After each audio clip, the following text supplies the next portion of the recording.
ओम नमो भगवते वासुदेवाय। ओम नमो भगवते वासुदेवाय। ओम नमो भगवते वासुदेवाय। नारायणं नमस्कृत्यं नरं चैव नरोत्तमं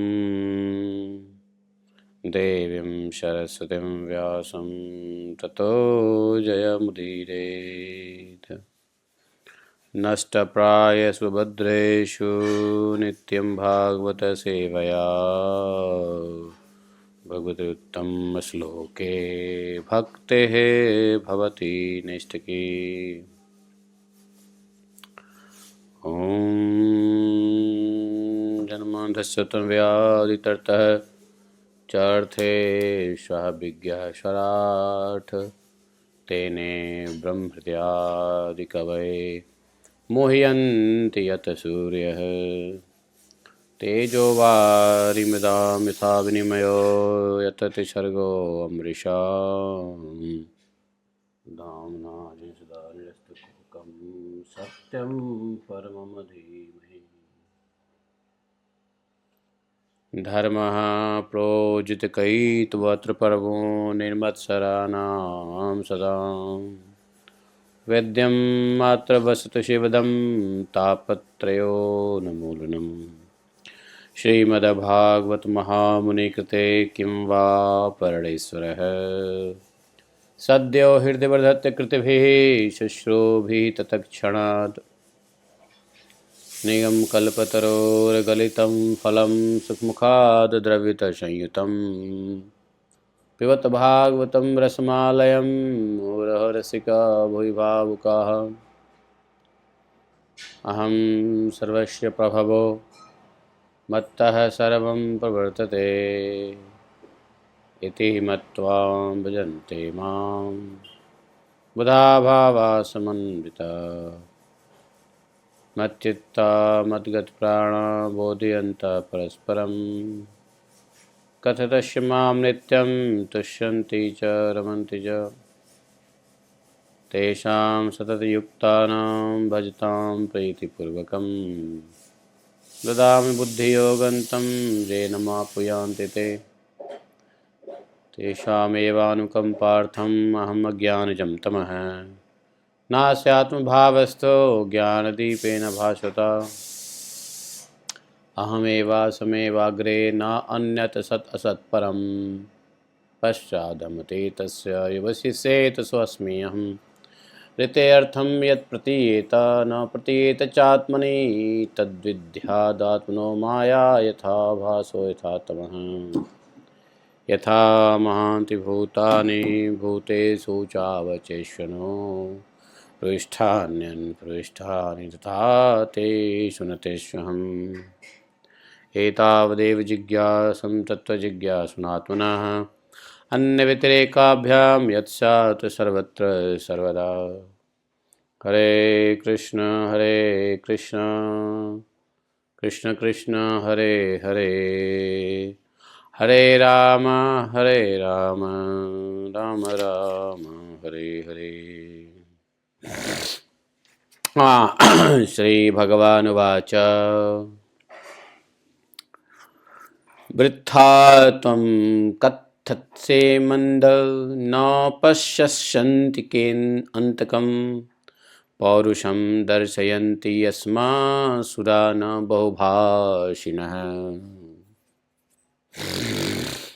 इत्युक्त्वा भगवान् चाल्वं गदया भीमवेगया तताडजत्रौ संरब्धः सचकम्पे वनत्सृक् गदायां सन्निवृत्तायां शाल्वस्त अन्तर्धीयत। ततो मुहूर्त आगत्य पुरुषः शीर्षाच्युतं देवक्या प्रहितोऽस्मीति नत्वा प्राहो वचो रुदन्। कृष्ण कृष्ण महाबाहो पिता ते पितृवत्सल बद्ध्वापनीतः साल्वेन सौनिकेन यथा पशु निशम्य विप्रियं कृष्णो मानुषीं प्रकृतिं गतः विमनस्को घृणे स्नेहाद् बभाषे प्राकृतो यथा। ॐ अज्ञानतिमिरान्धस्य ज्ञानाञ्जनशलाकया चक्षुरुन्मीलितं येन तस्मै श्रीगुरवे नमः। श्रीचैतन्यमनोभीष्टं स्थापितं येन भूतले स्वयं रूप कदा मह्यं ददाति स्वपदान्तिकम्। वन्देऽहं श्रीगुरोः श्रीयुतपदकमलं श्रीगुरोन् वैष्णवांश्च श्रीरूपं साग्रजातं सहगणरघुनाथान्वितं तं सजीवं साद्वैतं सावधूतं भजनसहितं श्रीकृष्णचैतन्यदेवं श्रीराधाकृष्णपादान् सहगणललिता श्रीविशाखान्वितांश्च। हे कृष्ण करुणा सिन्धो दीनबन्धो जगत्पते गोपेश गोपिकान्तं राधाकान्तं नमोऽस्तुते। तप्त काञ्चन गौरांगी राधे वृन्दावनेश्वरी वृषभानुसुते देवी प्रणमामि हरिप्रिये। वाञ्छाकल्पतरुभ्यश्च कृपा सिन्धुभ्यैव च पतितानां पावनेभ्यो वैष्णवेभ्यो नमो नमः। तो पंचमी के दिन आज दसम स्कंध 77 चैप्टर अध्याय 77 में 19वें श्लोक से भगवान ने शाल्व से कहा। शाल्व जो भगवान के अनुपस्थिति में द्वारका पर आक्रमण कर दिया था, प्रद्युम्न जी को भी युद्ध में परेशान कर दिया, एक तरीके से हरा ही दिया।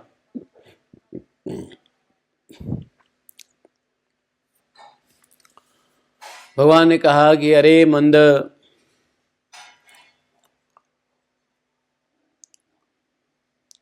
तू बेकार ही बहक रहा है, तुमको पता नहीं कि तेरे सिर पर मौत सवार है। सूरवीर व्यर्थ की बकवास नहीं करते, अपनी वीरता ही दिखलाया करते हैं। क्रोधित होकर के भगवान ने भयंकर गदा से शाल्व के कॉलर बोन पे प्रहार किया, हंसली पे, जत्रु स्थान कहते हैं। इससे वह खून उगलता हुआ कांपने लगा। गदा वापस भगवान के पास लौट आए। शाल्व अपनी माया से अंतर ध्यान हो गया।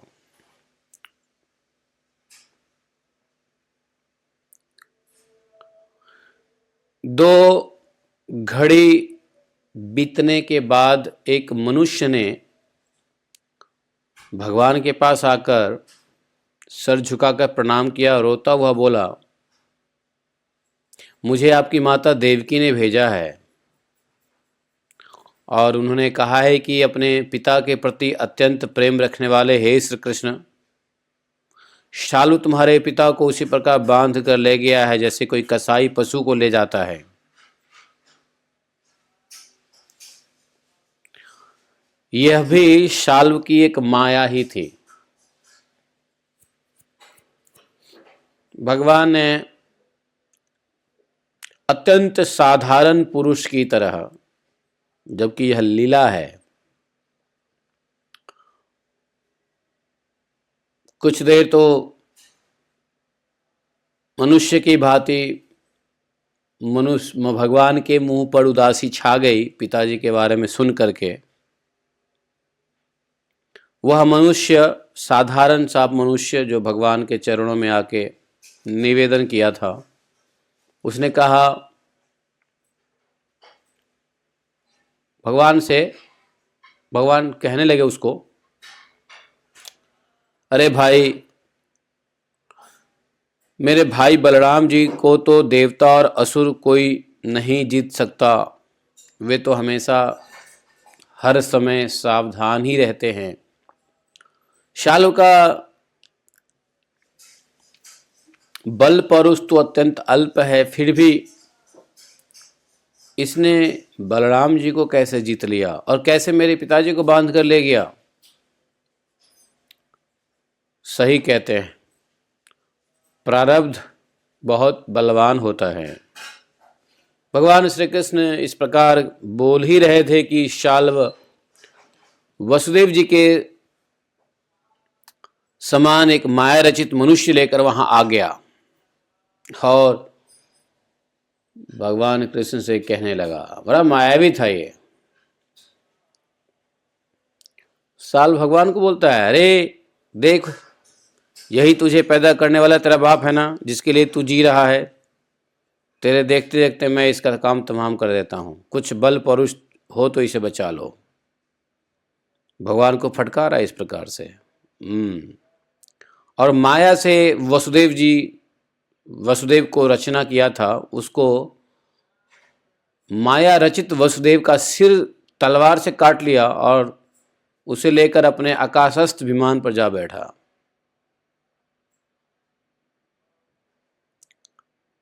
भगवान तो भाई सब कुछ ज्ञान सिद्ध हैं, सब जानते हैं, सब समझते हैं। इस घटना को देख करके फिर से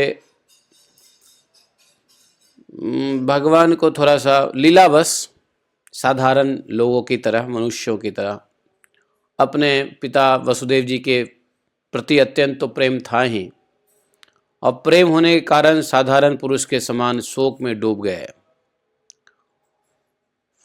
माना कि वह माया रचित वसुदेव जी थे। साधारण पुरुष भी यदि अपने पिता की मूर्ति भी कोई मान लो अपने पिताजी की मूर्ति बनाया हो और उस मूर्ति का गर्दन काट दे तो उसको दुख तो होगा।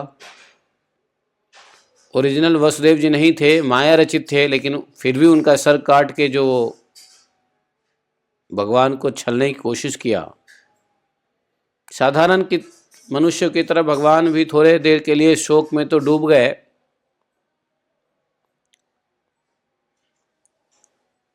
भगवान जानते ही थे कि यह साल्व का माया है जो फैला रखा है। अब भगवान अपनी माया से छुपे हुए हैं, साधारण मनुष्य की लीला कर रहे हैं, अपनी माया में ही छुपे हुए भगवान। भगवान के सामने यदि माया अपनी माया प्रकट करे भगवान, तो फिर उनके सामने किसी की माया टिक नहीं सकती है। शालू की भी माया नहीं टिक सकती है।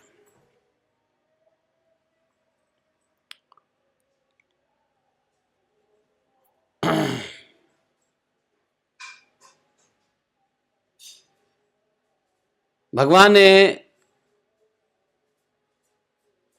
युद्ध में देखा कि न वहाँ दूत है, न पिता का शरीर है, सब कुछ सपने के समान लुप्त हो गया है। उधर देखा तो साल विमान पर चढ़कर आकाश में घूम रहा है। अब भगवान सालू को वध करने के लिए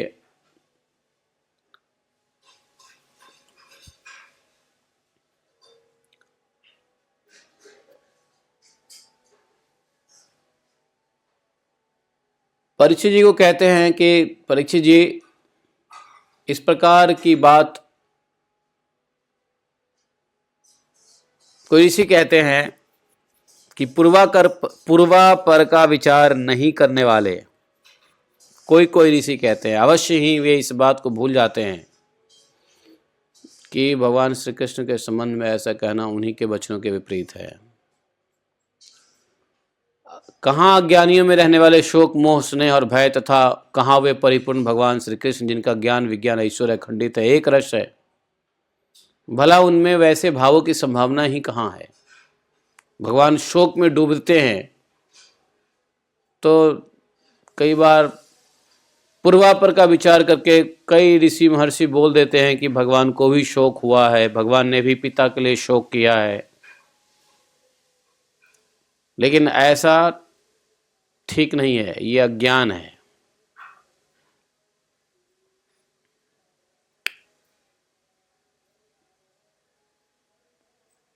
भगवान कृष्ण को भला मोह कैसे हो सकता है। संसार की सारी मोह त्याग करके तो बड़े बड़े ऋषि मुनि भगवान श्री कृष्ण के चरणों की सेवा करते हैं, आत्मविद्या को भलीभांति संपादित करते हैं।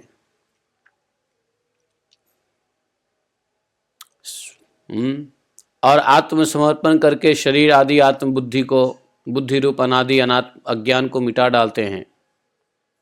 शरीर आदि में जो अनात्म बुद्धि है, आत्मा की बुद्धि है, आत्मबुद्धि, उसको मिटा डालते हैं। ऐसे अनंत ऐश्वर्य पूर्ण भगवान को मोह कैसे हो सकता है। इसलिए इस प्रसंग को कुछ लोगों ने अंडर एस्टिमेट करके कहते हैं कि भगवान को भी अपने पिता के लिए शोक हुआ था, मोह हुआ था, भगवान भी मोहित हुए थे, अर्जुन हुए तो क्या हुए, कृष्ण भी मोहित हुए थे, है ना।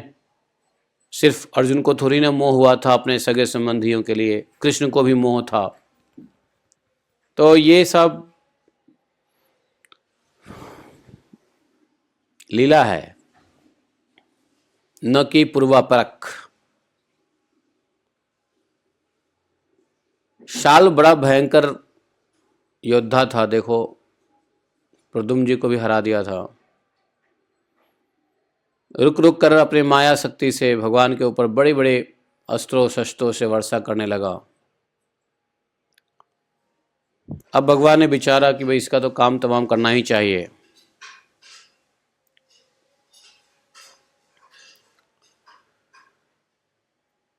भगवान ने भी आक्रमण किया और साल को बाणों से घायल कर दिया, उसके सिर, मणि, कवच, धनुष सब छिन्न भिन्न कर दिया। साथ ही गदा की चोट से उसके विमानों को भी जर्जर कर दिया।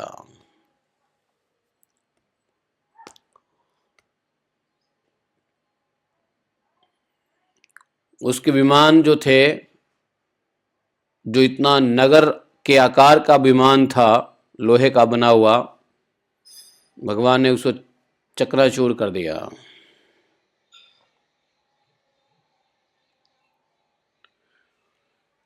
समझे। तो उसके बाद आवाज आ रही है, आनी चाहिए, नहीं आ रही है? आ रही है प्रभु जी, लेकिन बीच में थोड़ा सा कट रही है प्रभु जी। अब नहीं कटेगा, कोई बात नहीं है। तो फिर भगवान ने उसके उस विमान को भी चूर चूर कर दिया। साल्व ने भी विमान से गिरते समय ही उसने हाथ में झट से गदा लिया और भगवान के ऊपर आक्रमण कर दिया। युद्ध हुई, बड़ा मायावी था।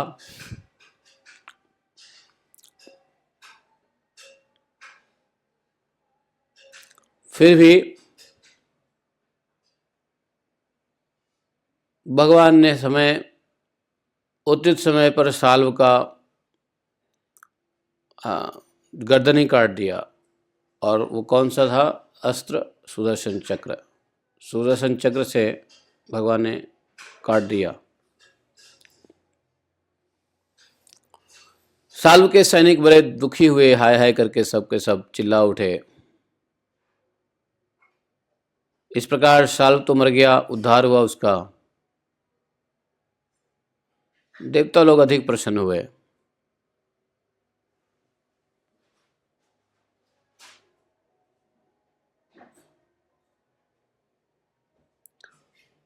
जब शाल्व की मृत्यु हुई, भगवान ने उसका वध किया, तो शिशुपाल और शाल्व इत्यादि के मृत्यु का बदला लेने के लिए एक और राक्षस आ गया। उसका नाम क्या था? दंतवक्त्र। दंतवक्त्र तो बचा हुआ अभी, उसका भी उद्धार होना है।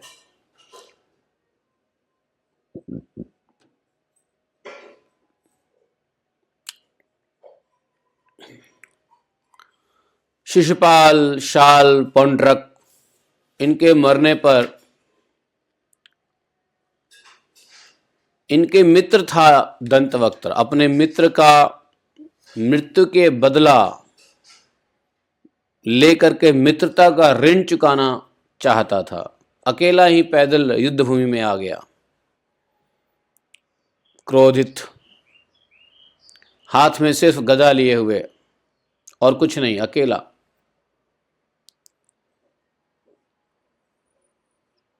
लोगों ने देखा कि वह इतना शक्तिशाली है, चलता था तो पृथ्वी धमक से हिल रही थी।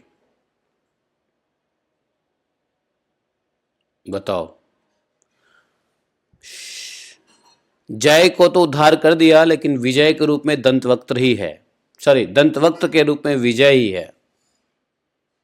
जय विजय, शिशुपाल जय और ये दंतवक्त्र विजय था। अपने तीसरे जन्म में था ये,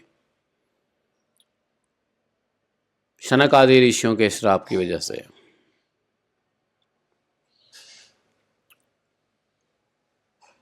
भगवान ने भी रथ से कूदे फटाफट, जब देखा कि ये दंतवक्त्र आ रहा है। भगवान ने रोका उसको आगे बढ़ने से। दंतवक्त्र भी कुरुश देश का राजा था और घमंड के नशे में चूर गदा से भगवान से युद्ध करने की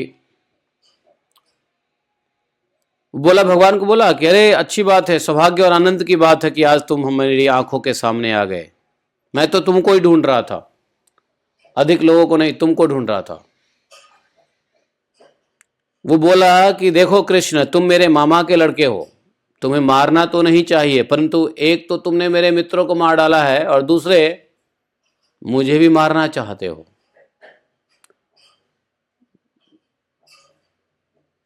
दंतवक्त्र को समझ में आ गया कि मुझे भी नहीं छोड़ने वाला, एक एक मित्र को मार रहा है, तो मैं तो मित्र मंडली में हूं, तो मेरा नंबर भी तो आने वाला है। तो वही पहले इन एडवांस में बोल दिया दंतवक्त्र ने कि एक तो तुम मुझको मारने वाले हो और दूसरा तुमने मेरे मित्रों लोगों को मार डाला है।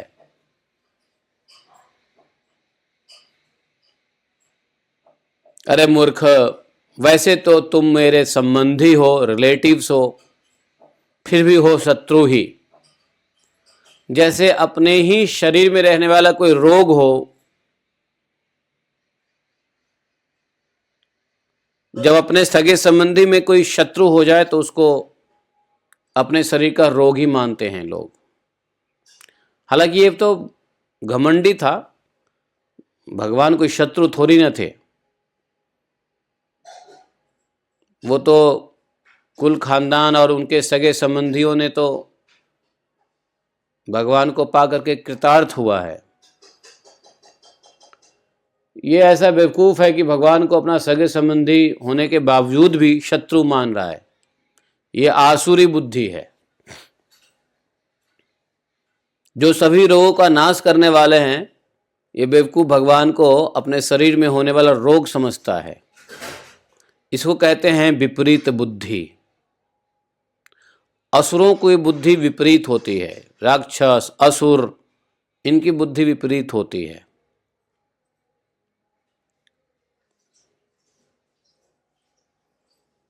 अब बुद्धि विपरीत होने की वजह से ये अपने बल ऐश्वर्य का भी उपयोग विपरीत दिशा में करते हैं।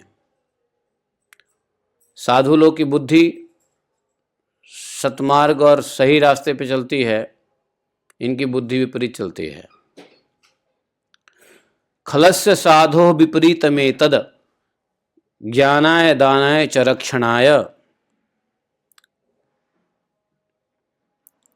खल, असुर को खल कहा है। खलस्य साधो विपरीत में तद, साधु के विपरीत खल की बुद्धि होती है।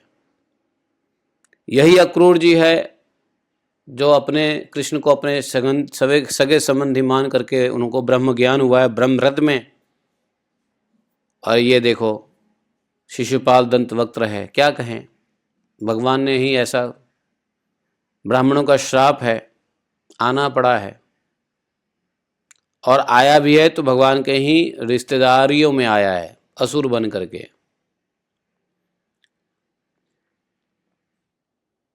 भगवान को बोलता है कि सुनाओ, मैं अपने मित्रों से बड़ा प्रेम करता हूं, उनका मुझ पर मित्रत्व का ऋण है,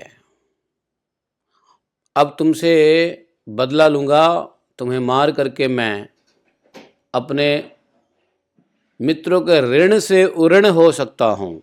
जैसे महावत अंकुश से हाथी को घायल करता है, वैसे ही दंतवक्त्र ने अपनी कड़वी बातों से श्री कृष्ण को चोट पहुंचाने की चेष्टा की और फिर भगवान के सिर पर बड़े वेग से गदा मारकर सिंह के समान गरज उठा।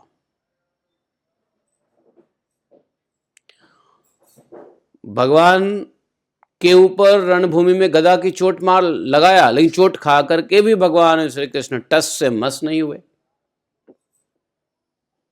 पहला आक्रमण तो उसी ने किया था। नहीं, देखो कभी कभी पराये भी अपने बनते हैं और कभी कभी अपने भी पराये बनते हैं। कभी कभी पराये मित्र बन जाते हैं और अपने रिश्तेदार भी शत्रु बन जाते हैं।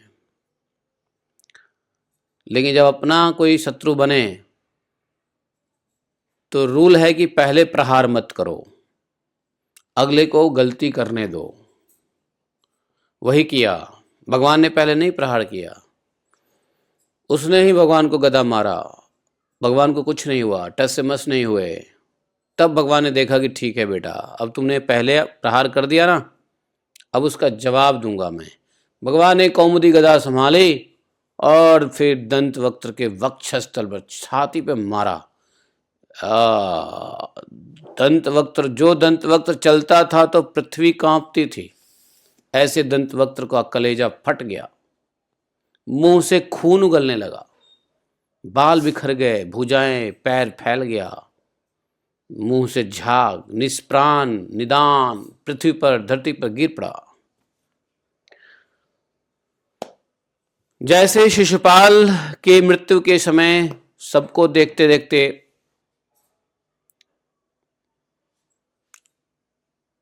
जो कुछ भी हुआ था, वैसे ही सबके सामने ही दंतवक्त्र के शरीर से ज्योति निकली और भगवान कृष्ण में विचित्र गति से समा गई।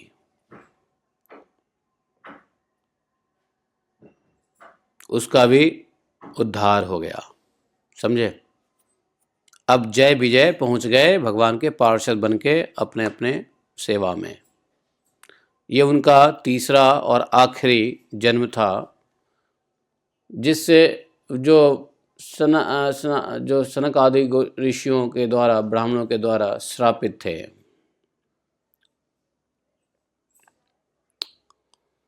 अब असुरों का अंत कब होगा? दंतवक्त्र के भाई, एक उसका नाम था विदुरथ, छोटा भाई था। बड़े भाई की मृत्यु के पश्चात उसको भी क्रोध आए, लंबी लंबी सांस लेता हुआ हाथ में तलवार लेकर के भगवान श्री कृष्ण को मारने की इच्छा से आया। बताओ,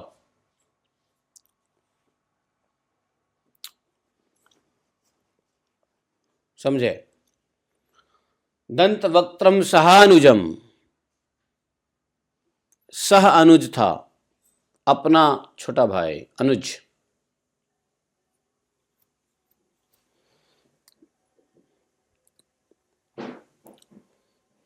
भगवान के ऊपर आक्रमण कर ही रहा था, करने ही वाला था। तलवार से भगवान ने तीखी धार वाले चक्र से उसका सिर काट दिया, अलग कर दिया।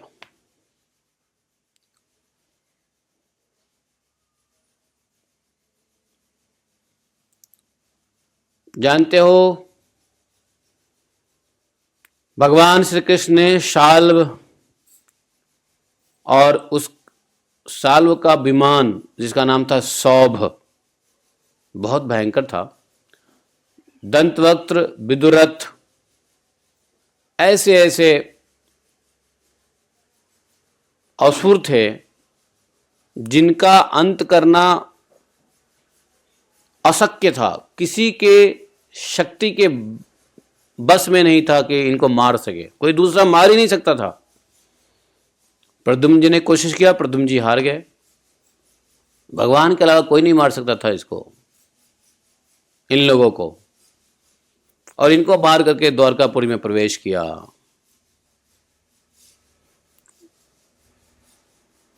नित्य नई नई लीलाएं भगवान के साथ जुड़ती गईं। इस लीला का भी स्तुति ऋषि मुनि शिव सबने किया है। देवता, अप्सरा, पितर, यक्ष, किन्नर, नागर, सबके सब ऊपर से पुष्पों की वर्षा हुई है, विजय के गीत गाए जा रहे हैं। इस अवसर पर खूब सजाया गया है नगर को। भगवान इस प्रकार से अनेक खेल करते रहते थे।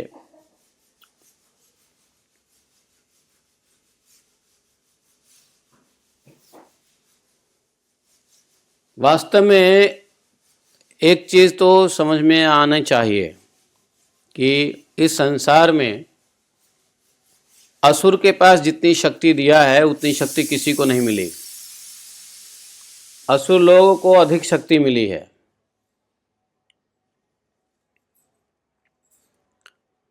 इसलिए आप देखोगे कि जो साधु है वो भगवान की शरणागत से ही उनको रक्षा करता है, वरना साधु के पास भगवत कृपा के अलावा कोई शक्ति नहीं होती।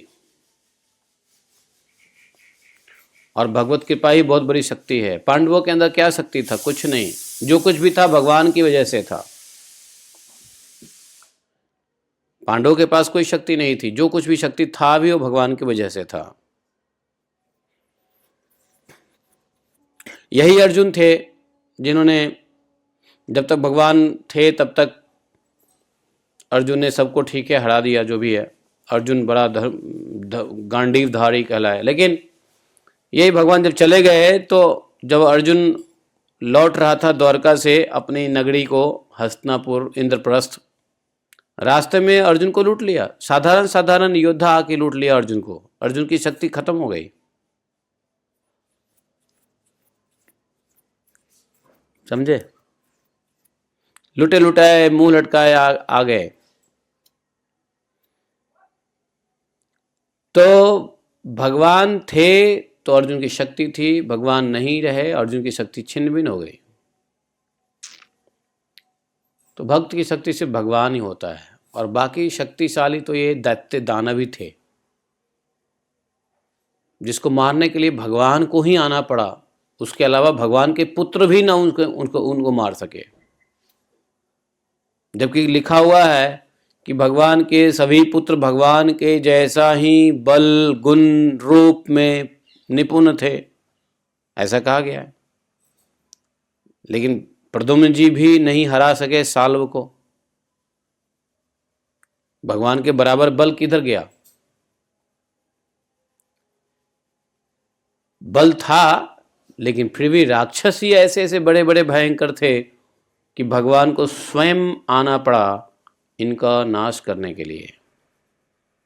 नहीं तो ये लोग, द्वारका क्या चीज थी, नाश कर डालते द्वारका को। बड़े बड़े देवता, किन्नर, नागर, चारण, गंधर्व, ये सब के सब इनके सामने नतमस्तक हो रहते थे। शाल्व, दंतवक्त्र और ये पता नहीं क्या क्या क्या क्या।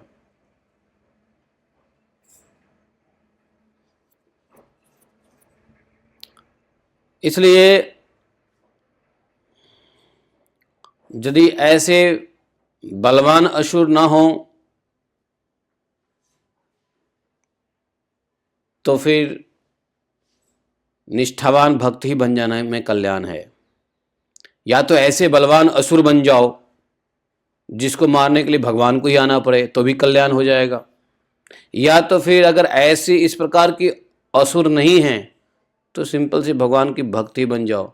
लेकिन भगवान के भक्त भी ना बने और ना इस लेवल के असुर ही बने कि भगवान को आना पड़ा मारने के लिए, तो बीच वाले लोग सब बेकार गए, किसी काम के ना। कहते हैं घोड़े का धोबी का गधा, ना घर का ना घाट का। अरे असुर बनना है तो ऐसा बनो कि भाई भगवान ऐसी शक्तिशाली हो, असुर तो भगवान को आना पड़े मारने, भगवान उद्धार करें। छोटे मोटे मीडियोकर असुर बनने का क्या फायदा है? वो तो पाप ही लोगे, फिर पाप होगा, पाप से फिर उसके कर्म भोगने पड़ेंगे। शक्ति तो है नहीं बड़े बलवान बनने का जिसे भगवान है। तो इसलिए भक्त तो बन सकते हैं संगति से, ज्ञान से, कृपा से, लेकिन असुर तो भगवान की इच्छा से, इस प्रकार के असुर बनना तो कोई भगवान की इच्छा होगी जब ही बन सकते हैं। भगवान की इच्छा के विरुद्ध ऐसी असुर बनना संभव नहीं है।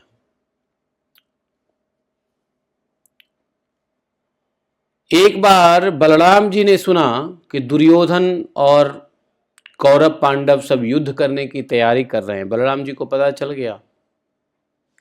बलराम जी ने सोचा कि देखो, हम किसी की पक्षपाती नहीं होंगे, ना पांडव के पक्ष में कुछ बोलेंगे ना कौरव के पक्ष में कुछ बोलेंगे। उन्होंने किसी का पक्ष लेकर लड़ना पसंद नहीं किया था। इसलिए बलराम जी निकल गए तीर्थ स्नान करने के बहाने, द्वारका से चले गए।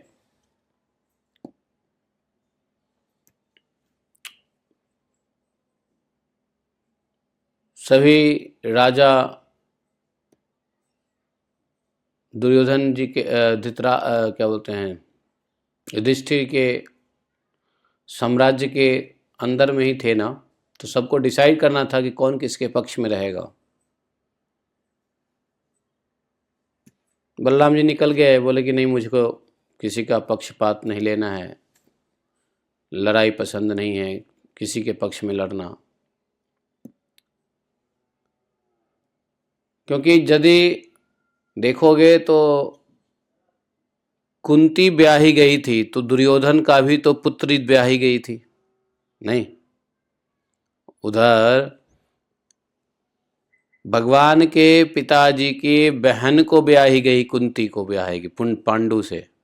तो भगवान की बहू ही थी तो थी लक्ष्मणा, क्या नाम उसका, सॉरी, कौन था जिसके साथ विवाह हुआ दुर्योधन के बेटी? लक्ष्मणा ही नाम था। हाँ, लक्ष्मणा। हाँ, तो लक्ष्मणा की शादी हुई किससे? शांब से। शांब से कौन था वो? शांभी था ना। तो भगवान के बेटे की विवाह हुआ उसके, तो सब रिश्तेदारी चल रही है। बलराम जी ने देखा, देखो इधर से इधर बहू है, इधर से उधर बुआ है, बहू बुआ, बुआ बहू है। कौरव से बेटी लिया है, पांडवों को बेटी दिया है। तो भाई ये तो गजब का रिश्ता है। बेटी का आदान प्रदान हुआ है, विवाह हुआ है, विवाह का संबंध है। और विवाह के संबंध में, जैसे अगर आपके रिश्तेदारों में मान लो आपके आपके दो भाई हैं मान लो, और दोनों भाई में लड़ाई चल रही हो, तो यहाँ पे या तो आप किसी एक भाई के पक्ष में बोलोगे तो दूसरे भाई का दुश्मन बनोगे, दूसरे भाई के पक्ष में बोलोगे तो पहले भाई का दुश्मन बनोगे। तो इसलिए बहुत सारे बहनें सोचती हैं भाई भाई में लड़ाई है, हम क्यों बोलें, चुपचाप रह जाती है। ताकि दोनों भाई से प्रेम बना रहे। ऐसा ऐसा दुनिया में देखा जाता है। दो भाई में लड़ाई चल रही है तो बहन लोग चुपचाप हो जाएगी, किसी के पक्ष में बोलेगी ही नहीं। नहीं, ऐसी घटना आप लोगों को नहीं देखने को मिलता है। नैहर ससुराल में इस प्रकार के होते हैं। दो भाई मेरा होता है तो भाई जो बुआएं होती है वो साइड हो जाती है हैं। दो मामा में लड़ाई हो रहा हो तो भांजा साइड हो जाता है, भैया हम किसी के पास नहीं बोलेंगे, दोनों मामा हमारे लिए बड़ा बड़े हैं। जाएंगे तो कभी ये पानी पूछेगा, जाएंगे तो कभी वो रोटी पूछेगा। अगर पक्ष लेंगे तो एक मामा से दुश्मनी करनी पड़ेगी। बलराम जी ने यही सोचा, किसी से लड़ना पसंद नहीं किया, किसी के पक्ष में तीर्थ का बहाना करके चले गए। उन्होंने बड़े सारे तीर्थों में घुमा, प्रभास क्षेत्र में स्नान किया, तर्पण ब्राह्मण भोजन के द्वारा देवता पितर मनुष्य को तृप्त किया। देखो, ब्राह्मण भोजन कराने से देवता ऋषि पितर और मनुष्य भी तृप्त होते हैं। ब्राह्मण भोजन के द्वारा, ब्राह्मण भोजन कराते रहो भाई। हाँ, मात्र एक चीज, ब्राह्मण भोजन से ही देवता ऋषि पितर मनुष्य तृप्त हो जाते हैं, समझे। इसलिए ब्राह्मण भोजन का बड़ा महत्व ही है। उन्होंने ये सब करके दिखाया भी है। अस्नात्वा प्रभास संतर्प्य देव ऋषि पितृमानवान सरस्वतीं प्रति स्तोत्रम ययौ ब्राह्मण संवृतः। ब्राह्मण संवृत है, संवृत भोजन को भी कहते हैं, ब्राह्मण की सेवा। ब्राह्मण संवृत है तो ब्राह्मण की सेवा। ब्राह्मण की सेवा कैसे होगा? भोजन से, थोड़ा दान से, भोजन दक्षिणा से, ऐसा होता है। सरस्वती प्रति श्रोतम, वहां सरस्वती नदी के किनारे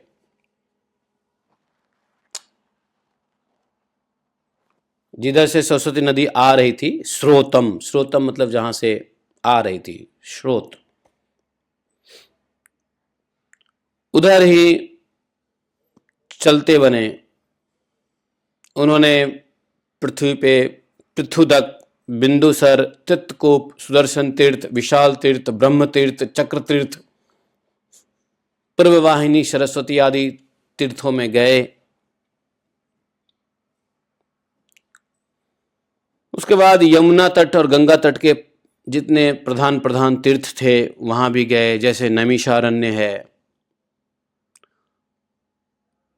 गंगा के तट पे ही नैमिषारण्य है। तो नैमिषारण्य में जब पहुंचे बलराम जी, तो वहां पर देखे कि ऋषि लोग क्या कर रहे हैं? सत्संग सत्र कर रहे हैं। लंबे काल से, दीर्घ काल तक सत्संग सत्र का नियम लेकर बैठे हुए ऋषियों ने बलराम जी को आया देखा। सभी ऋषियों ने बलराम जी को देख करके अपने अपने स्थान से खड़े हुए बलराम जी को स्वागत सत्कार किया। बलराम जी को यथा योग्य प्रणाम आशीर्वाद करके उनकी पूजा की। वे अपने साथियों के साथ आसन ग्रहण करके बैठ गए। जब सब कुछ हो गया था, अर्चा पूजा स्वागत, तब बलराम जी ने देखा व्यास देव जी के शिष्य रोमहर्षण व्यास गद्दी पर बैठे हुए हैं। और रोमहर्षण कौन है? रोमहर्षण स्वयं सूत जाति में उत्पन्न होने पर भी उन श्रेष्ठ ब्राह्मणों से ऊंचे आसन पर बैठे हुए हैं। बलराम जी ने देखा रोमहर्षण सूत जाति में उत्पन्न है। सूत जाति किसको कहते हैं? सूत किसको कहते हैं? नीचे की जाति। नीचे की जाति में या तो शूद्र हो, लेकिन शूद्र ना होकर के सूत कहा गया है। तो शूद्र तो एक वर्ण है, लेकिन सूत क्या है? सूत एक जाति है। जाति का अर्थ ये है कि निचले वर्ण के कन्या और ऊंचे वर्ण के नहीं, ऊंचे वर्ण की कन्या और नीचे वर्ण का वर, ऐसे दंपति से उत्पन्न पुत्र को सूत जाति कहते हैं। जैसे पुरुष स्त्री क्षत्रिय हो और पुरुष शूद्र हो या वैश्य हो, या स्त्री ब्राह्मण हो और पुरुष मान लो क्षत्रिय या वैश्य हो, तो इनके संतान जो होते हैं सूत जाति कहलाते हैं। तो रोमहर्षण जी के पिताजी नीचे जाति के थे, माता ऊंची जाति की थी, इसलिए वो सूत जाति में उत्पन्न हुए। प्रभु जी, ऐसे लोगों को क्या वर्ण संकर बोलते हैं क्या? नहीं, वर्ण संकर नहीं कहेंगे इसको वर्ण संकर नहीं कहते हैं। इसको प्रतिलोम विवाह उत्पन्न सूत जाति पुत्र कहते हैं, इसको वर्ण संकर नहीं कहते हैं। तो सूत जाति में भी उत्पन्न होने के बावजूद बड़े पढ़े लिखे थे और व्यासदेव जी के शिष्य थे। व्यासदेव ने शिष्य बनाया था उनको, रोमहर्षण जी। फिर भी और बलराम जी ने देखा कि ब्राह्मण, बड़े बड़े श्रेष्ठ ब्राह्मण नीचे बैठे हुए हैं और रोमहर्षण जी ऊपर सूत जाति के उत्पन्न होने पे ऊपर बैठे हुए हैं। पहले तो ये बात। दूसरी बात ये देखा बलराम जी ने कि जब बलराम जी आए तो उठ करके स्वागत भी नहीं किया, हाथ जोड़कर प्रणाम भी नहीं किया। ये बड़ी गलत। देखो, सूत होना गलत बात नहीं है, और चूंकि रोमहर्षण जी लोगों को कथा सुना रहे हैं तो कथावाचक को तो भाई ऊपर बिठाना ही चाहिए। अब ब्राह्मण नीचे बैठ गए एज ए लिसनर, कोई बात नहीं है। तो वो बड़ी गलती नहीं थी कि ऊंचे आसन पर बैठे थे, ब्राह्मण नीचे आसन में थे, वो कोई बड़ी गलती नहीं थी। बड़ी गलती यह थी कि स्वागत नहीं किया, बलराम जी के आने के बाद भी स्वागत नहीं किया, ना हाथ जोड़कर प्रणाम किया। बलराम जी कोई साधारण चीज है क्या? बलराम जी को क्रोध आ गया और बलराम जी ने कहा कि यह रोमहर्षण प्रतिलोम जाति का होने पर भी, देखो बताया ना प्रतिलोम, ये प्रतिलोम शब्द का प्रयोग किया है, यह रोमहर्षण प्रतिलोम जाति का होने पर भी इन श्रेष्ठ ब्राह्मणों से तथा धर्म के रक्षक हम लोगों से ऊपर बैठा हुआ है। इसकी यह दुर्बुद्धि है, यह मृत्यु दंड का पात्र है। धर्म के रक्षक हम लोगों से भी ऊपर बैठा हुआ है। व्यासदेव का शिष्य होकर सारा ज्ञान इसको है, इतिहास, पुराण, धर्मशास्त्र आदि बहुत से शास्त्रों का इसने अध्ययन भी किया है, परंतु अभी इसका अपने मन पर संयम नहीं है। यह विनय नहीं है, उदंड है। इस अजित आत्मा ने झूठ मूठ अपने को बहुत बड़ा पंडित मान के रखा है। जैसे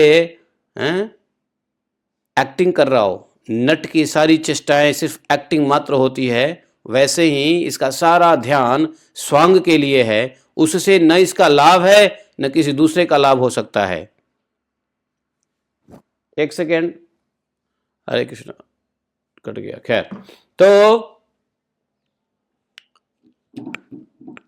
बलराम जी ने कहा जो लोग धर्म चिन्ह धारण करते परंतु धर्म का पालन नहीं करते, वे अधिक पापी हैं, और ऐसे लोगों का मैं वध करता हूं। वध करने योग्य ऐसे लोग होते हैं इस जगत में। इसलिए मैंने अवतार धारण किया है कि पापियों का नाश करूं, धर्म का पालन करने के लिए। जो धर्म का पालन नहीं करते हैं, पापी हैं, उनको वध करने के लिए ही तो हम लोगों ने अवतार लिया है। कौन? भगवान कृष्ण, बलराम। इतना कह करके बलराम जी क्रोधित तो थे ही, हाथ में कुश लिया, कुश की नोक से प्रहार कर दिया, और बस कुश की नोक से ऐसे प्रहार किया कि लोमहर्षण जी वहीं मर गए।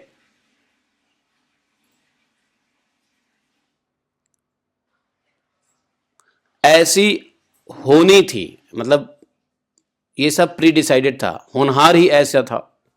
सुत जी के मरते ही सभी ऋषि मुनि हाय हाय हाय हाय करने लगे, सबके चित्त खिन्न हो गए। बलराम जी से कहा सभी ऋषि मुनि ने कि हे बलराम जी, आपने तो बड़ा अधर्म किया है। बलराम जी को कहा कि आपने बड़ा धर्म किया है। हे यदुवंश शिरोमणि, सुत जी को हम लोगों ने ही ब्राह्मण उचित आसन पर बिठाया था, ये उनकी गलती नहीं है, हम लोगों ने ही ब्राह्मण उचित आसन दिया था, और जब तक हमारा सत्र समाप्त न हो तब तक के लिए उन्हें शारीरिक कष्ट से रहित आयु भी हमने दी थी। आपने अनजान में ऐसा काम कर दिया, यह तो ब्रह्म हत्या के समान है। हम लोग यह मानते हैं कि आप योगेश्वर हैं, हम जानते भी हैं कि आप वेद भी आप पर शासन नहीं कर सकता, वेद का कोई भी नियम रूल आपके ऊपर लागू नहीं होता है। आप योगेश्वर हैं, ईश्वर हैं, जगदीश्वर हैं, फिर भी आपसे यह प्रार्थना है कि आपका अवतार लोगों को पवित्र करने के लिए हुआ है। यदि आप किसी की प्रेरणा के बिना स्वयं अपनी इच्छा से ब्रह्म हत्या का प्रायश्चित कर लेंगे तो इससे लोगों को भी शिक्षा मिलेगी। तो सभी ऋषियों ने ब्रह्म हत्या का आरोप लगाया बलराम जी के ऊपर, निवेदन किया कि आप मानने कि आप योगेश्वर हैं, जगदीश्वर हैं, सब हैं, वेद भी आप पे शासन नहीं कर सकता है, लेकिन ब्रह्म हत्या का हुआ तो ब्रह्म हत्या है आपसे। तो बोले कि अगर आप ब्रह्म हत्या का प्रायश्चित नहीं करोगे तो फिर संसार में कोई व्यक्ति ब्रह्म हत्या का प्रायश्चित नहीं करेगा। इसलिए लोगों को शिक्षा देने के लिए यद्यत आचरति श्रेष्ठम, आप श्रेष्ठ हैं, आप ही यदि ऐसा नहीं करोगे तो लोगों को क्या शिक्षा मिलेगा। लोगों को शिक्षा देने के लिए आप स्वयं ब्रह्म हत्या का प्रायश्चित कर लीजिए।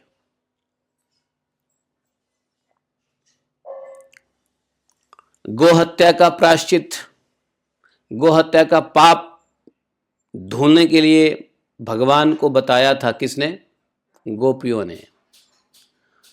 गोपियों ने, सखियों ने गोहत्या का पाप धोने के लिए भगवान कृष्ण को बाध्य किया था, और यहां बलराम जी को बाध्य कर रहे हैं ब्रह्म हत्या का प्रायश्चित के लिए।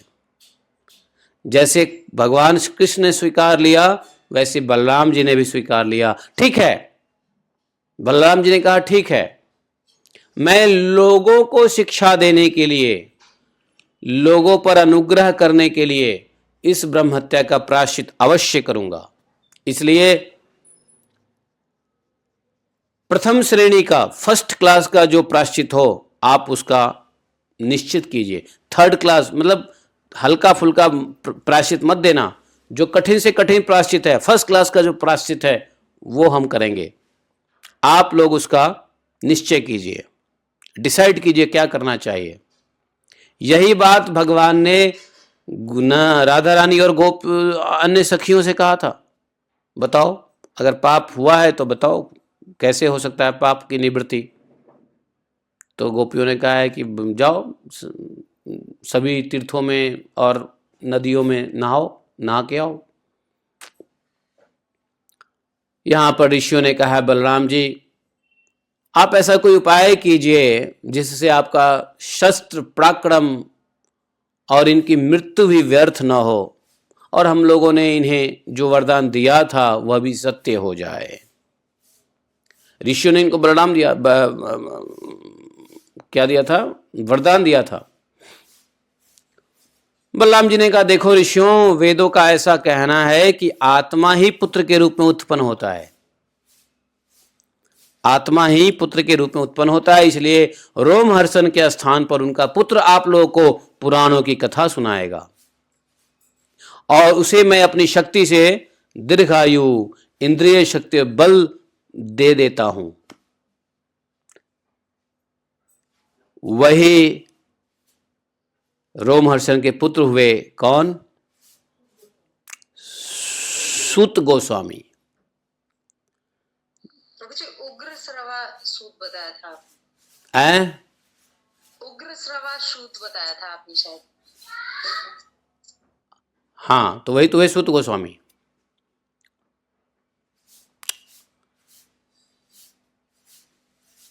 तो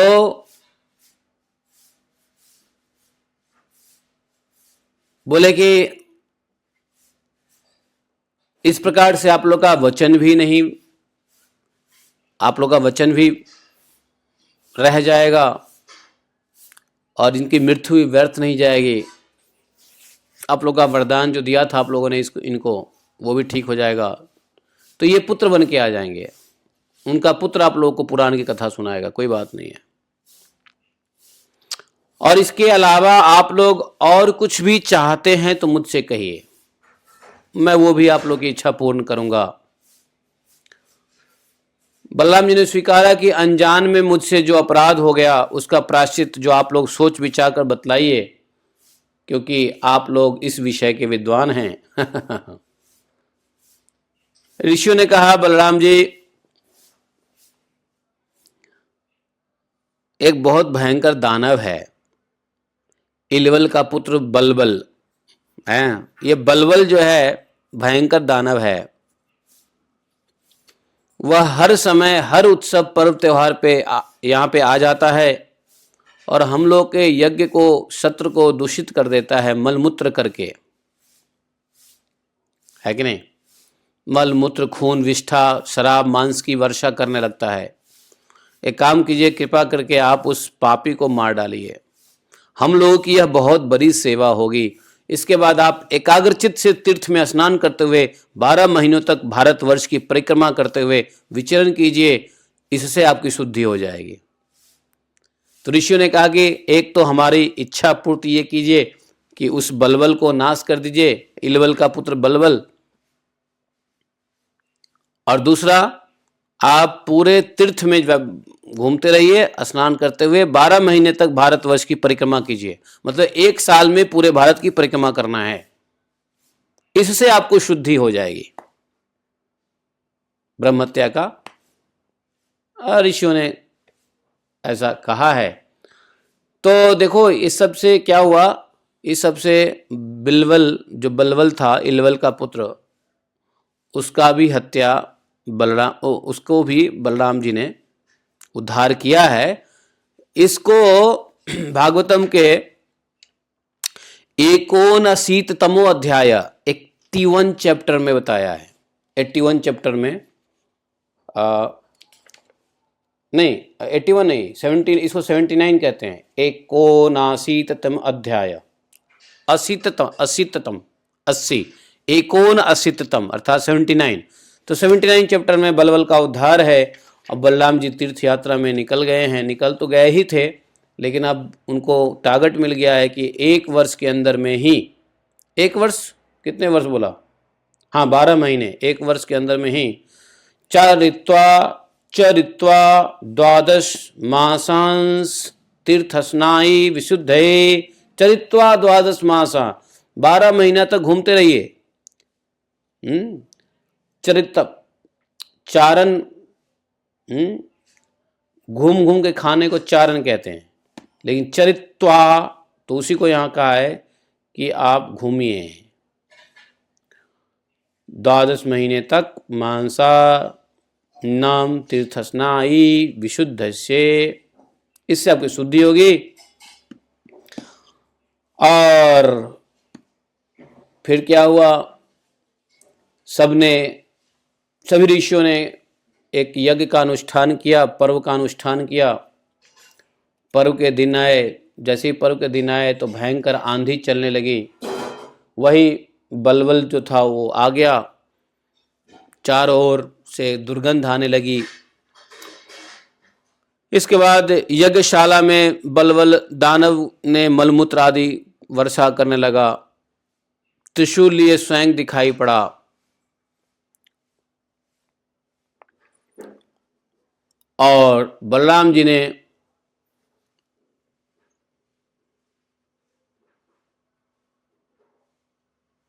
मूसल और अपने हल का स्मरण किया। स्मरण करते ही मूषल हल तुरंत बलराम जी के सेवा में उपस्थित हुआ। बलराम जी तो तीर्थ यात्रा में निकले थे तो उनके हाथ में मूसल हल नहीं था, खाली हाथ अपना चलते थे मौज में। लेकिन जैसे स्मरण करते ही उनका मूसल और हल, ये दो बड़े इम्पोर्टेंट शस्त्र थे। उन्होंने क्या किया, अपने हल से दैत्य को खींच करके नजदीक में लाया। बलराम जी का हल कैसा था मालूम है? एक हाथ में पकड़ते थे तो हल एकदम लंबा हो जाता था और किसी दूर से दूर वस्तु को भी राक्षस को खींच लाते थे अपने पास में, समझे? किसी को अपने से दूर करना हो तो भी हल के नोक लगाए और ठेल दिया, धकेल दिया, दूर कर देते थे। जैसे उन्होंने गंगा जी में हस्तिनापुर के भूमि को नोक से ही धकेल दे करके, और किसी राक्षस को अपने नज़दीक में लाना है तो उसको भी ऐसे घसीट करके, उस ब्रह्मद्रोही जब वो नज़दीक में आया तो उनको एक मूसल कस के क्रोध में जमा दिया उसके सर पे। उसका तो सर फट गया, खून उगलता हुआ, हाय हाय हाय, मर गया मर गया मर गया, आर्त स्वर में चिल्लाता हुआ धरती पर धड़ाम से गिर पड़ा है। तो इस प्रकार से जो है इस बलबल का नाश हुआ, उद्धार किया। नैमिषारण्यवासी सब बलराम जी का स्तुति किए। वो सब तो जानते थे बलराम जी ने और कृष्ण जी ने कितना असुरों को मारा है। इस इंफॉर्मेशन को का फ़ायदा उठाया है कि बलबल को भी मरवा दिया है, स्तुति की है, और कभी व्यर्थ न जाने वाले एक आशीर्वाद भी दिया है। जैसे देवता लोग देवराज इंद्र का अभिषेक करते हैं, वैसे ही ऋषियों ने बलराम जी का अभिषेक किया है। इसके बाद ऋषियों ने बलराम जी को अनेक प्रकार के दिव्य अस्त्र, दिव्य आभूषण दिए हैं, वैजयंती माला दिया, और कभी न कुम्हलाने वाले पुष्पों की माला दी, कमल के पुष्पों से युक्त माला दी, जो कभी कुम्हलाएगा नहीं, कभी मुरझाने वाला नहीं है। उसके बाद नैमिषारण्यवासी ऋषियों से विदा लिया है। उनकी आज्ञा के अनुसार बलराम जी ब्राह्मणों के साथ कौशिकी नदी के तट पे आए हैं, जहाँ से सरयू नदी निकलती है, उसी के सरोवर पर, और वहाँ से सरयू नदी के किनारे किनारे चलने लगे हैं। फिर उसे छोड़कर प्रयाग आए हैं, वहाँ स्नान किया है, देवता ऋषि पितरों का तर्पण करके वहाँ से पुलह आश्रम गए हैं। देखो, जिस जिस तीर्थ में जाओ इस बात को मत भूलो, देवता ऋषि और पितरों को तर्पण करना। कुछ नहीं करना है, कोई मंत्र की आवश्यकता नहीं है। किसी भी तीर्थ में जाते हो, अपने हाथ के अंजलि के अग्रभाग से जल दे दोगे, देवता को मिल जाएगा। अंजलि के बाएं हाथ से जल छोड़ दोगे, ऋषियों को मिल जाएगा। अंजलि के ऊपर जो इंडेक्स फिंगर और थंब के बीच का जो एरिया है, वहाँ से जल छोड़ दोगे, पितरों को चला जाएगा। तो अपने सर पे छिड़को, उसके बाद इन पितृ ऋषियों को तर्पण करो, जिस किसी भी क्षेत्र में जाओ, ये नियम है। आप गए और वहाँ के तीर्थ जल यदि देवता ऋषि पितरों को नहीं दिया तो ये लोग नाराज हो जाते हैं। देखो कितना गधा आदमी है, वृंदावन गया था और हमें जमुना का जल भी नहीं दिया, राधा कुंड गया, राधा कुंड का जल भी हमको नहीं दिया, गंगा जी गया, गंगा जी का जल भी हमको नहीं दिया। ये सब पता नहीं होता है लोगों को, जाते हैं डुबकी लगाते हैं, आ जाते हैं देहात पोछ के। लेकिन देखिए, यहाँ पर जहाँ जहाँ जाते हैं, जिस तीर्थ में देवता ऋषि पितरों का तर्पण करते हैं, जल देते हैं, वहाँ से पुलह आश्रम गए हैं, वहाँ से गंडकी, गोमती, विपाशा नदी में स्नान करके सोन नद के तट पर गए हैं, वहाँ स्नान किया है। उसके बाद गया में जाकर पितरों का वसुदेव जी की आज्ञा के अनुसार पूजन यजन किया। गया जी गए हैं, गंगा सागर गए हैं, गंगा संगम पर गए हैं, वहाँ भी स्नान आदि करके एक महेंद्र पर्वत है, वहाँ भी गए हैं। महेंद्र पर्वत पर आज भी परशुराम जी दर्शन देते हैं, वहाँ परशुराम जी का दर्शन किया है, अभिवादन किया है। हाँ, उसके बाद सप्त गोदावरी, वेणा, पंपा, भागीरथी, भीमरथी आदि में स्नान करते हुए स्वामी कार्तिक का दर्शन करने गए हैं। वहां से महादेव जी का निवास स्थान श्रीशैल पहुंचे हैं। एक द्वादश लिंग में श्रीशैल एक द्वादश लिंग है महादेव जी का, वहां श्रीशैल पहुंचे हैं। श्रीशैल कहाँ पे है मालूम है? अभी किधर है श्रीशैल? कर्नाटक में है क्या? नहीं, श्रीशैल मेरे ख्याल से केरला में पड़ेगा। किधर पड़ता है श्रीशैल? तो श्रीशैल पे महादेव जी का दर्शन किया है। उसके बाद कर्नाटक आए हैं, द्रविड़ देश में आए हैं। नहीं, द्रविड़ देश नहीं, वो अभी आंध्रा एरिया है, वहाँ आए हैं। वहाँ पे वेंकटाचल बालाजी का दर्शन किया है। वहाँ से कामाक्षी, शिवकांची, विष्णुकांची होते हुए श्रेष्ठ नदी कावेरी में स्नान करते हुए पुण्य में श्रीरंग क्षेत्र पहुँचे हैं। श्रीरंग क्षेत्र में भगवान विष्णु सदा विराजमान रहते हैं। श्रीरंगम जानते हो? श्रीरंगम को दक्षिण भारत के वृंदावन कहते हैं। दक्षिण भारत के लोग यदि वृंदावन ना ही आते हैं तो श्रीरंगम जरूर जाते हैं। श्रीरंगम में ही उनका वृंदावन है।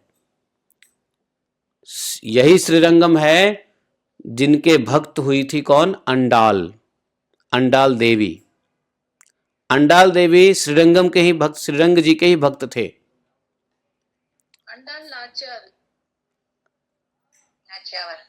हाँ, वही अंडाल देवी कहते हैं ना उसको, मतलब हिंदी में मैंने बोल दिया। तो अंडाल देवी ने भगवान, वो थी साक्षात लक्ष्मी जी की अवतार, लक्ष्मी के ही अंशभूत से उत्पन्न हुई थी और रंगनाथ जी को ही अपनी पति के रूप में मानती थी और भक्ति करती थी भगवान की। उन्होंने बड़े बड़े अच्छे अच्छे काव्य लिखे हैं, लोगों को भगवान की भक्ति का मार्गदर्शन किया है। 30 दिव्य श्लोक लिखे हैं। वही 30 दिव्य श्लोक हर दिन मार्गशीर्ष के महीने में पढ़े जाते हैं। सुबह में उठ करके उनकी भक्ति होती है। सुबह 4 बजे से लेकर के उठ करके नहा धो करके साफ वस्त्र पहन करके अंडाल नाथ कहलाए। भगवान रंगनाथ, जब अंडाल देवी के से विवाह हुआ भगवान रंगनाथ का, तब रंगनाथ बन गए अंडालनाथ। और अंडालनाथ तो ये पूजा कब हुई थी मालूम है? ये विवाह कब हुआ था? विवाह का उत्सव मनाते हैं पूर्णिमा को। अभी पूर्णिमा आने वाला है ना, मार्गशीर्ष पूर्णिमा। तो मार्गशीर्ष पूर्णिमा को उनके विवाह का दिवस उत्सव होता है, जो अंतिम दिन शायद होता है वो, या अंतिम दिन नहीं, मिड कहलाएगा वो। तो ये बहुत बड़ा वैष्णव फेस्टिवल है साउथ इंडिया में। इन दिनों सुबह सुबह मंगला आरती करते हैं और अंडालनाथ जी को, अंडाल देवी के द्वारा रचित एक एक श्लोक को लोग पढ़ के ऑफर करते हैं। ये पढ़ना बड़ा ऑस्पिशियस माना जाता है और है भी। तो ये बड़े जोर शोर से करते हैं तमिल लोग। श्रीरंग क्षेत्र कभी गए? कोई गया यहाँ पे श्रीरंगम? कौन कौन गए यहाँ पे? हम गए हैं। अच्छा, बस मैं भी गई हूँ। श्रीरंगम गए हो, बहुत बढ़िया। तो ये दक्षिण का वृंदावन है। भगवान चैतन्य महाप्रभु ही श्रीरंगम गए हैं और हाँ, भगवान चैतन्य महाप्रभु गए श्रीरंगम, और श्रीरंगम में ही बहुत सारे भक्तों का से मुलाकात हुआ है। और श्रीरंगम से ही भगवान लाए थे एक ग्रंथ। कौन सा ग्रंथ था? ब्रह्म संहिता। बट रामानुजाचार्य का अभी भी वहाँ पे बॉडी है। हाँ, उसका बड़ा, अरे श्रीरंग वो जो उनके कहते हैं ना, उनके ये जो हरि बोल, भागवतम कंप्लीट होने दो। अरे कथा बाद में कर लेना, भागवतम चलने दो। अभी एक टॉपिक पे बात चलती है तो बस सुनो।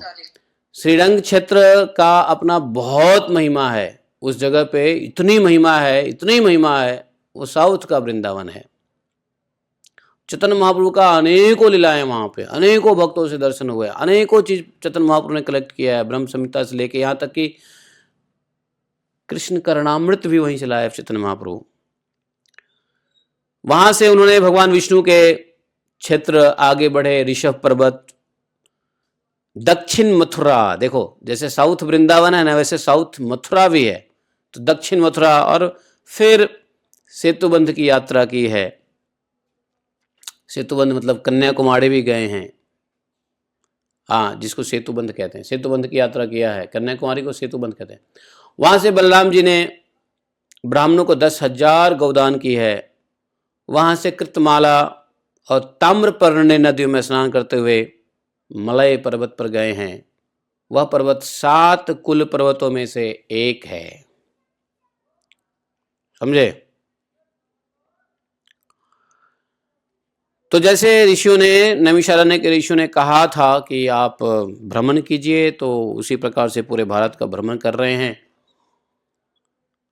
उस पर्वत पर पहुंचे हैं, सबने स्वागत किया है। वहां पे अगस्त मुनि ने, अगस्त मुनि का निवास है, वहां पे उनका स्वागत हुआ है।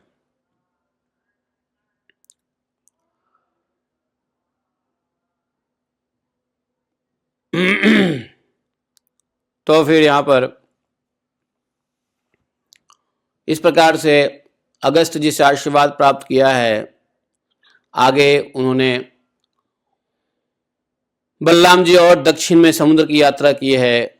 दुर्गा देवी का जो कन्याकुमारी के रूप में दर्शन किया है, दुर्गा देवी कन्याकुमारी के, हाँ, कन्याकुमारी के रूप में दर्शन किया है दुर्गा देवी का।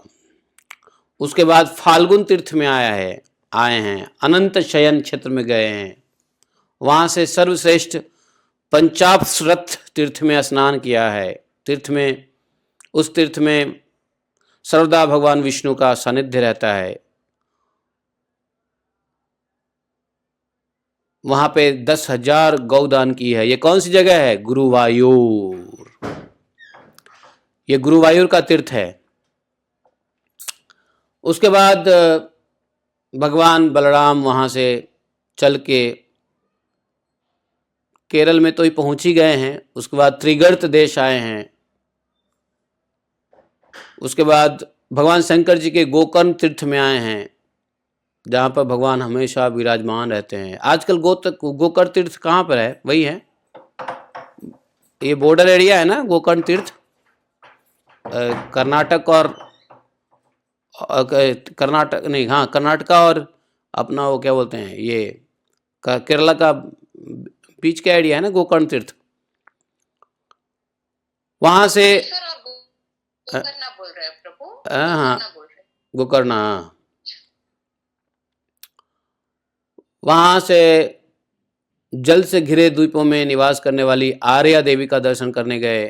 अच्छा, बहुत सारी चीजें तो मिली भी नहीं, क्योंकि जब मैं दक्षिण भारत की यात्रा कर रहा था तो सोचा कि इन जगहों पे मैं भी जाऊं, लेकिन कुछ चीज़ें तो मिली, लेकिन कुछ चीज़ें का नाम ही बदल गया था, तो पता ही नहीं चल रहा था वो चीज़ कहाँ पर है एग्जैक्टली, लोकल लोगों को भी पता नहीं। तो जो जैसे गुरुवायूर पहुंचे तो गुरुवायूर के पुजारियों ने जो जो कहा वो तो समझ में आई, लेकिन बहुत सारी चीज़ अभी भी अज्ञानतावश लुप्त है, आदमी नहीं जा सकता, एग्जैक्टली लोकेट करना बड़ा मुश्किल है। वहाँ से फिर वो लोग आए, वो लोग क्या मतलब भगवान बलराम जी जल से घिरे हुए द्वीप में निवास करने वाली एक आर्या देवी का दर्शन किया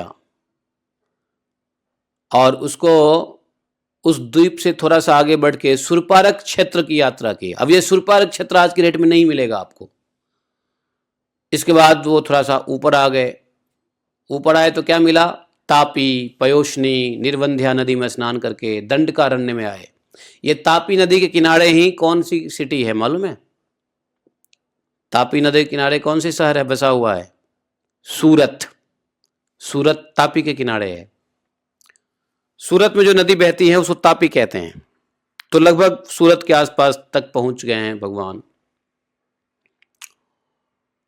दंडकारण्य में आए हैं, नर्मदा नदी के तट पे आ गए हैं। अब लगभग गुजरात में भी प्रवेश कर ही चुके हैं।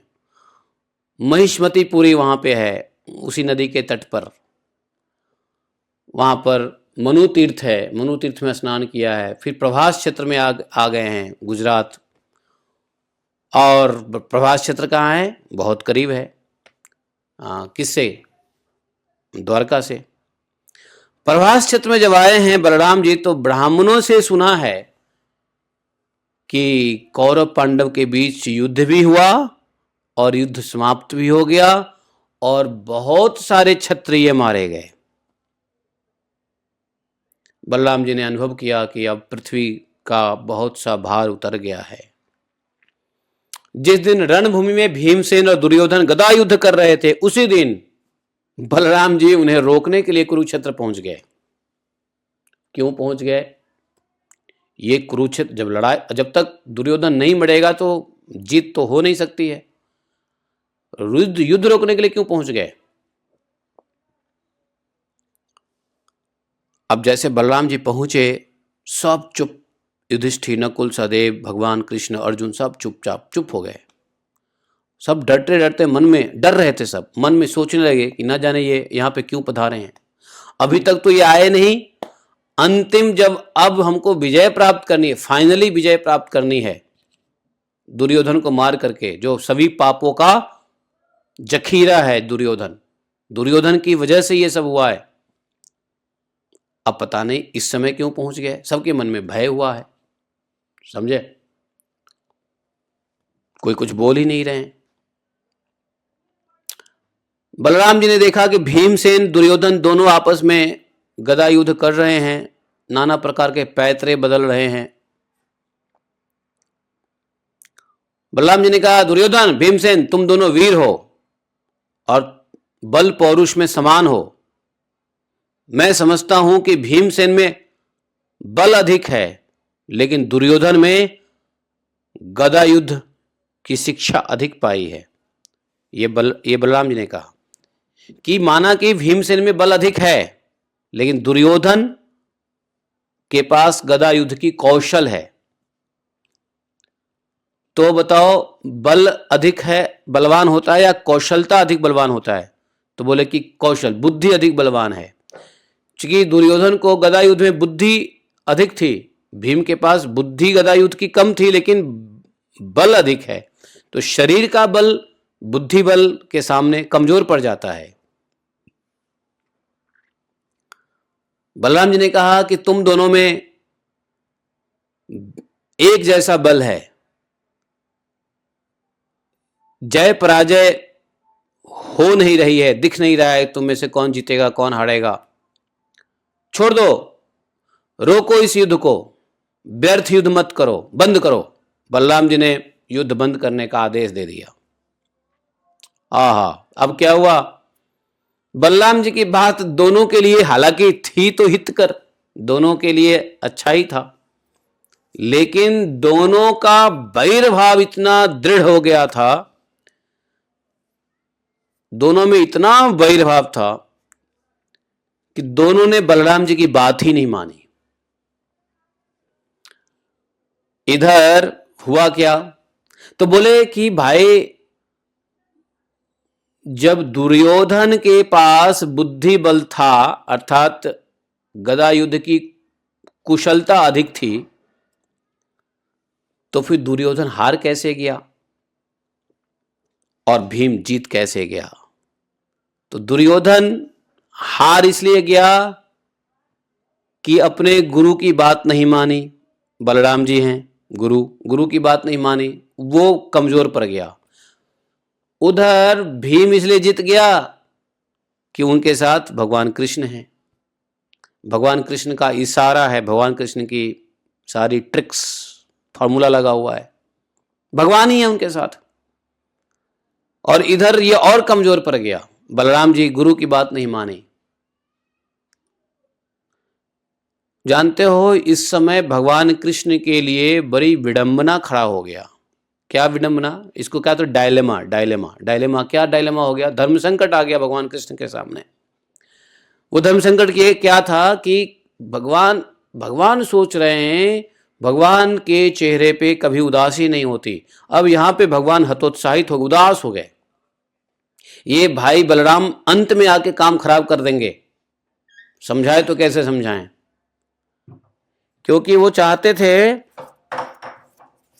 अगर बलराम जी की बात मान लिया दुर्योधन ने तो दुर्योधन का अंत करना असंभव हो जाएगा। भीम के से ही यह काम हो सकता है, अर्जुन नहीं कर सकता है दुर्योधन का अंत। हालांकि सबका अंत तो भगवान ने ही किया है, पांडवों ने क्या किया है? पांडवों ने तो एक ही काम किया है जो सबको करना चाहिए, वो भगवान की शरणागति। बस भगवान की शरणागति होने पे भगवान उसका योगक्षेम करते हैं। तो करा तो सब भगवान ही रहे थे, लेकिन भगवान को टेंशन हो गया कि बड़ी मुश्किल से भीम को आगे किया है, अगर भीम ये दोनों नहीं लड़ेंगे तो ये दुर्योधन कैसे मरेगा? मरना तो जरूरी है। जानते हो इस समय फिर से भगवान ने अपनी योग माया शक्ति का स्मरण किया है। हर समय योग माया शक्ति का स्मरण किया है। और योग माया ने क्या किया? दुर्योधन की बुद्धि, दुर्योधन जानते हो दुनिया में किसी का आदर नहीं करता था। दुर्योधन सिर्फ एक व्यक्ति का आदर करता था, वो थे बलराम जी। दुनिया की कोई भी व्यक्ति दुर्योधन को नहीं कुछ मना सकता था, बलराम जी कहते दुर्योधन वही मानता। समझे?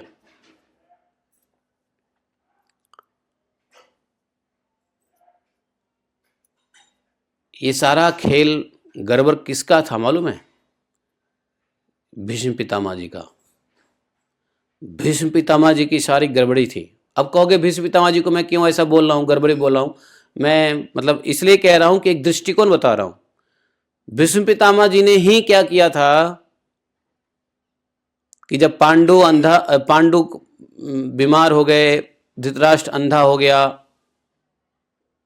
तो डिसाइड हुआ कि पांडु छोटा है, धृतराष्ट्र बड़ा है लेकिन अंधा है, अयोग्य है, पांडु को ही राजा बना दिया जाए। लेकिन पांडु राजा बनाने के बावजूद भी राजपाट का काम ना देख सके। पांडु भीष्म को ही देखना पड़ रहा था।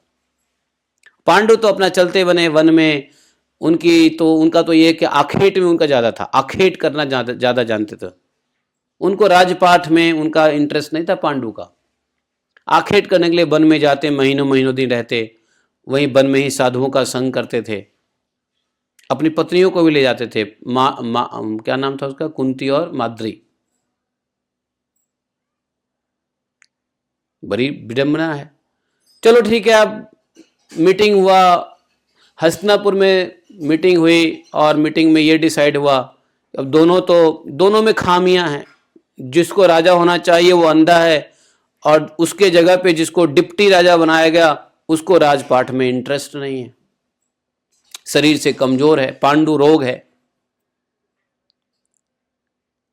तो भीष्म जी ने ही डिसाइड किया था कि चलो दोनों के पुत्र होने दो, दोनों के विवाह होगा, दोनों के विवाह के उपरांत जिसके पुत्र श्रेष्ठ होंगे वो हस्तिनापुर का राजा बनेगा। अब दोनों के पुत्र का विवाह हुआ। विवाह में इधर गांधारी आई तो गांधारी ने भी अपना पट्टी बांध लिया। उधर विवाह हुआ कुंती का पांडु के साथ, तो दैव योग से कुंती को ही श्रेष्ठ पुत्र उत्पन्न हुआ। गांधारी की पुत्र बाद में उत्पन्न हुआ। दुर्योधन उससे पहले जो है उत्पन्न हो गया, वो क्या नाम था उसका? युधिष्ठिर महाराज पैदा हुए पहले। तो ये जो डिसीजन है, ये डिसीजन सब भीष्म पितामह का था। उन्होंने ही डिसाइड किया था कि दोनों में से जिसका बड़ा पुत्र होगा वही राज सिंहासन में बैठेगा। तो इसी बात की लड़ाई थी। तो बड़ा पुत्र को किसका हुआ?